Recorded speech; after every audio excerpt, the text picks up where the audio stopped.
ఇప్పుడు no cost cough syrup తో 60 రూపాయల విలువ గల ఇన్హేలర్ పూర్తిగా ఉచితం. దెబ్బకి దగ్గు జలుబు మాయం. మాజీ ఎన్సీ మురళీధర్రావు ఇంట్లో 10 గంటలుగా కొనసాగుతున్న ఏసీబీ సోదాలు. మురళీధర్రావుకి చెందినటువంటి 2 ఇళ్లతో పాటు ఆయన బంధువులు స్నేహితుల ఇళ్లలో తనిఖీలు జరుగుతున్నాయి. హైదరాబాద్, కరీంనగర్, జహీరాబాద్ కలిపి 10 ప్రాంతాల్లో కొనసాగుతున్నాయి సోదాలు. పలు కీలక డాక్యుమెంట్స్, బంగారు ఆభరణాలు, నగదుతో పాటు పలు బ్యాంకు లాకర్లను ఏసీబీ గుర్తించింది. అలాగే మురళీధర్రావు స్టేట్మెంట్ ను రికార్డ్ చేస్తున్నారు అధికారులు.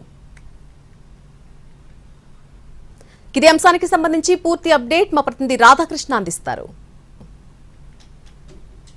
నీటిపారుదల శాఖ ఇంజనీరింగ్ చీఫ్ మురళీధర్రావు ఇంట్లో ఇంకా ఏసీబీ సోదాలు కొనసాగుతున్నాయి. దాదాపు 10 గంటలుగా ఈ సోదాలు కొనసాగిస్తున్నారు. ఇవాళ ఉదయం ప్రస్తుతం మనం చూస్తున్నాం బంజారాహిల్స్ రోడ్ నెంబర్ 5లో ఉన్న లోటస్ రోల్డానా అపార్ట్మెంట్ ఫ్లాట్ నెంబర్ 205లో ప్రస్తుతం ఈ సోదాలు అనేవి కొనసాగుతున్నాయి. ఇప్పుడు హైదరాబాద్ బంజారాహిల్స్తో పాటు శివారు ప్రాంతాల్లో ఉన్న ఒక విల్లాలో, అలాగే కరీంనగర్, జహీరాబాద్ ప్రాంతాల్లో ఏకకాలంలో దాదాపు 10 ప్రాంతాల్లో సోదాలు అనేవి కొనసాగుతున్నాయి. ఇప్పటి వరకు అక్రమ ఆస్తులను భారీగా గుర్తించినట్లు కూడా మనకు తెలుస్తుంది. హైదరాబాద్లో పలు ఇళ్ల స్థలాలతో పాటు ఓపెన్ ఫ్లాట్లు, అలాగే విల్లా గుర్తించడం జరిగింది ఇప్పటి వరకు. వీటితో పాటుగా జహీరాబాద్, కరీంనగర్లలో పలు ఆస్తులు ఉన్నట్లు కూడా గుర్తించడం జరిగింది. వీటికి సంబంధించిన డాక్యుమెంట్లన్నింటినీ కూడా ఇప్పటికే ఏసీబీ అధికారులు స్వాధీనం చేసుకోవడం జరిగింది. అలాగే కొన్ని బంగారు ఆభరణాలతో పాటుగా నగదు కూడా స్వాధీనం చేసుకున్నారు.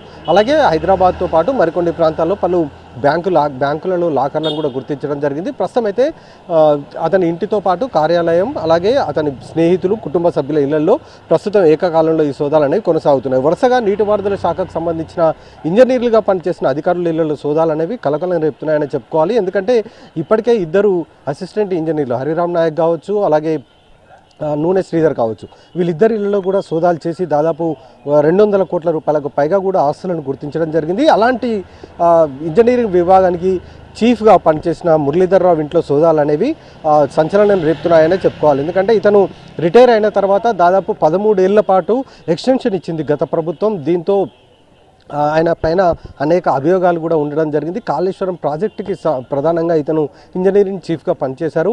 ఆ సమయంలో సబ్ కాంట్రాక్టర్లకు సంబంధించిన లావాదేవీల్లో అవకతవకలకు పాల్పడినట్లు కూడా అధికారులు గుర్తించడం జరిగింది. ఎందుకంటే కాంగ్రెస్ ప్రభుత్వం అధికారంలోకి వచ్చిన తర్వాత విజిలెన్స్ను ఏర్పాటు చేయడం జరిగింది, విజిలెన్స్ ఎన్ఫోర్స్మెంట్ని.